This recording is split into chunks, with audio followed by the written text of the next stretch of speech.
Kung ikaw ay nagpapagawa ng bahay, ganyan ang tamang procedure sa iyong footing o foundation, grid beam ng inyong bahay.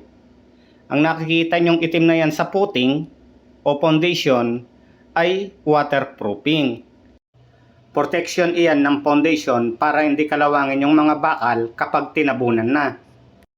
Kung inyong napapansin, yung mga column natin ay mabababa. Kasi mga pedestal lang yan.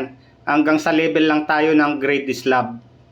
Dahil yan ay steel structural. At kung column naman pag-uusapan, dapat bago nyo forma ng mga column, may mga center line kayo dyan na linalagay ng surveyor para masigurado ang tamang location ng mga column at pati yung concrete cover ng poste. At dapat lahat ng construction joint ay naka-chipping at linising maigi bago ito pormahan.